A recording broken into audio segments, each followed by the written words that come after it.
The Kerala story एक ऐसी film जो आजकल कंट्रोवर्सी का सबसे बड़ा विषय बन गई है।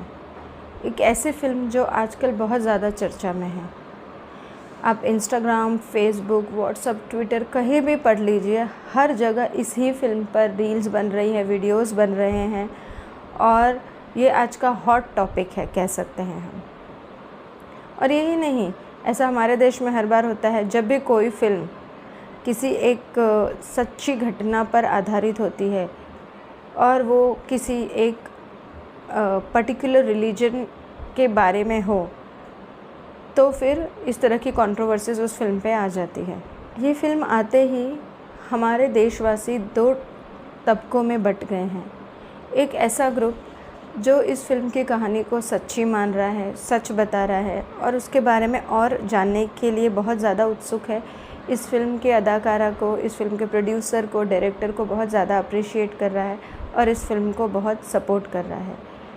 दूसरी तरफ हमारा एक ऐसा ग्रुप है जो इस फिल्म को पॉलिटिकल एजेंडा बता रहा है, प्रोपोगेंडा बता रहा है और इस फिल्म को अपोज़ कर रहा है यह कहकर कि यह एक मनगढ़ंत कहानी है और इससे समाज में दंगे हो सकते हैं। कुछ स्टेट में, यूपी में, एमपी में इस फिल्म को टैक्स फ्री कर दिया गया है ताकि ज़्यादा से ज़्यादा लोग इस फिल्म को देख सकें और इस फिल्म का जो मैसेज है वो हर किसी तक पहुंच सके। वहीं किसी स्टेट में, जैसे कि वेस्ट बंगाल में, ममता बनर्जी ने इस फिल्म को बैन कर दिया है। तमिलनाडु थिएटर एसोसिएशन भी इस फिल्म को दिखाने से इनकार कर रहा है। ऐसा क्यों है? तो आइए जानने की कोशिश करते हैं कि ये केरला स्टोरी आखिर है क्या और इस फिल्म का आधार क्या है और क्या ये फिल्म सच में रियलिटी बेस्ड है या ये एक मनगढ़ंत कहानी है। इस फिल्म में दिखाया गया है कि एक हिंदू कम्युनिटी की लड़की, केरल राज्य की, तो हिंदू कल्चर में पली बड़ी है और उसे कुछ इस तरह प्रेम जाल में फंसाया जाता है। उसके आसपास के लोग, उसके फ्रेंड सर्कल ही उसे इतना इन्फ्लुएंस करते हैं अपने धर्म के बारे में बता कर कि उसका माइंड वॉश कर दिया जाता है, ब्रेन वॉश कर दिया जाता है और उसे प्यार के जाल में फंसाकर इस्लामिक धर्म कबूल करवा लिया जाता है और फिर वो बन जाती है ISI के टेररिस्ट। फिल्म में लव जिहाद का मामला उछाला गया है, कह सकते हैं। लोग इसे दंगे की रीज़न बता रहे हैं, दंगे का कारण बता रहे हैं और इसे कई जगह पर बैन किया जा रहा है। क्या ये एक ही फिल्म है जो लव जिहाद का मामला जिससे सामने आया है? क्या इससे पहले लव जिहाद का मामला सामने नहीं आया है? ये फिल्म एक पर्टिकुलर रिलीजन को टारगेट नहीं कर रही है। यह फिल्म सिर्फ़ और सिर्फ टेररिज्म के जो बेस बन रहा है उसको हमें दिखा रही है। ये बहुत सालों से चला आ रहा है। कई बार हमें इससे रिलेटेड पोस्ट और वीडियोस और न्यूज़पेपर में आर्टिकल देखने को मिला है, बट हर बार इसे इस्लामिक फ़ोबिया या प्रोपोगेंडा बताकर दबा दिया गया है। लॉकडाउन के आसपास एक पोस्ट आई थी जहां पर बताया गया था कि किस तरह हिंदू और ईसाई लड़कियों को बेचा जा रहा है।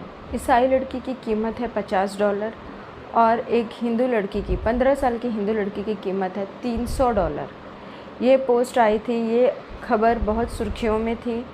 फिर कुछ दिनों बाद यही सब बातें कह के अगेन इसको एजेंडा एंड ऑल बता के इसको दबा दिया गया। फिर कुछ टाइम बाद लॉकडाउन में जब कोविड फैला हुआ था, जब समय सीरिया से एक वीडियो आती है जहाँ पर 3 लड़कियाँ, आयशा, फ़ातिमा और रफ़ीला, ये 3 लड़कियाँ इंडियन गवर्नमेंट से गुहार कर रही थी कि हमें इंडिया वापस आने दिया जाए। इन 3 लड़कियों ने, ये तीनों हिंदू लड़कियां रह चुकी थी, इन्होंने लव जिहाद के चक्कर में पड़ के इन्होंने धर्म परिवर्तन करके टेररिज्म ज्वाइन कर लिया था।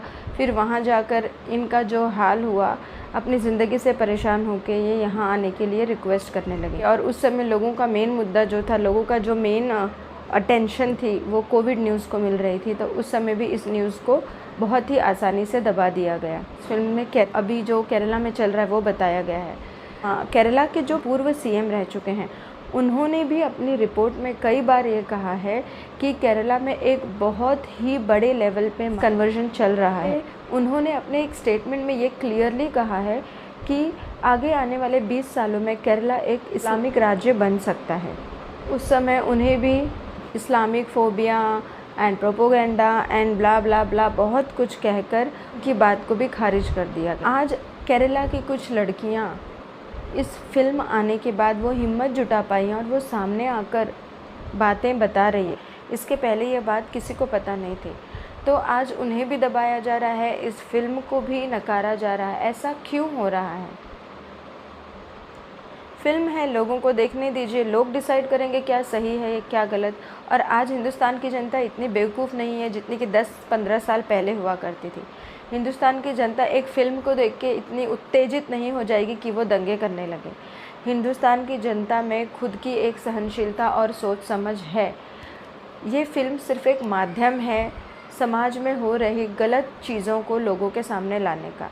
सबसे ज़्यादा कंट्रोवर्सी में ये फ़िल्म तब आई जब 32,000 वाला आंकड़ा दिया गया। देखिए, आंकड़े की बात नहीं है, फ़िल्म है, हो सकता है उसमें कुछ चीज़ों को बढ़ा चढ़ाकर बताया गया हो सकता है, बट ये एक फ़िल्म है। ये अगर 10-20% भी इस फिल्म का अगर हम सच माने तो हमें ये सोचना है कि ऐसा क्यों हुआ कि केरला स्टोरी पर मूवी बन सकी। केरला में ऐसा क्यों हुआ? हमारी आँखों के सामने हिंदू लोगों के बीच में रहकर कुछ लोगों का माइंड वॉश करके उनको टेररिस्ट बना रहे हैं, और इसकी लोगों को कानों कान खबर तक नहीं थी। जब ये बात उछली गई तब उसको दबा दिया गया। 32,000 लड़कियां हों या 2 लड़कियां हों या 3 लड़कियां हों या 32 लड़कियां हों, फ़र्क इससे नहीं पड़ना चाहिए। फ़र्क इससे पड़ना चाहिए कि आखिर ऐसा हो रहा है तो क्यों हो रहा है, और हमें इसे रोकने के लिए आगे बढ़ना चाहिए। सरकार का काम फ़िल्म को बैन करना नहीं होना चाहिए। सरकार का काम होना चाहिए कि इस फिल्म की रियलिटी को जांचे और इस मुद्दे की जड़ तक पहुंचे और इसे ख़त्म करने की कोशिश करें। बट नहीं, हमारी सरकार तो फिल्म बैन करने पे, फिल्म को क्रिटिसाइज़ करने में ज़्यादा इंटरेस्टेड है। फिल्म सेंसर बोर्ड से पास होकर आई है, सुप्रीम कोर्ट और केरला हाई कोर्ट ने इसे अप्रूव कर दिया है, तो फिर सीएम क्यों बैन कर रहे हैं? अगर ऐसा है तो सीएम को अपना राजनीतिक काम छोड़कर सेंसर बोर्ड में काम कर लेना चाहिए। लोगों को फिल्म देखने दीजिए, लोगों को डिसाइड करने दीजिए क्या सही है या क्या गलत है। और यह सिर्फ हिंदू लड़कियों के साथ नहीं हो रहा है, यह क्रिश्चियन लड़कियों के साथ भी हो रहा है। और केरला के बिशप ने इसके अगेंस्ट गृह मंत्री को पत्र भी लिखा था। उन्होंने बताया था बड़े लेवल पे हिंदू और साथ में ईसाई लड़कियां भी धर्म परिवर्तन की ओर जा रही हैं। ऐसा क्यों हो रहा है? ये फिल्म किसी एक पर्टिकुलर रिलीजन को टारगेट नहीं कर रही है। यह फिल्म सिर्फ हमारे हिंदुस्तान की लड़कियों को टारगेट बनने से बचाने का काम कर रही है। और देखिए, हिंदुस्तान में कई बार ऐसी फिल्में रिलीज़ हुई है। पीके ले लें हम, ओ माय गॉड ले लें, आश्रम की सीरीज़ जो अभी आई है उसे देख लें, या हम सिंघम में देख लें, पाखंडी बाबा के ऊपर जो फिल्म बनी है, पाखंडी बाबा के बारे में उसमें बताया गया। तो क्या हिंदुओं ने फिल्मों को बैन किया? तब क्यों ये फिल्में बैन नहीं हुई? ये फिल्में बैन करने से कुछ भी नहीं होगा।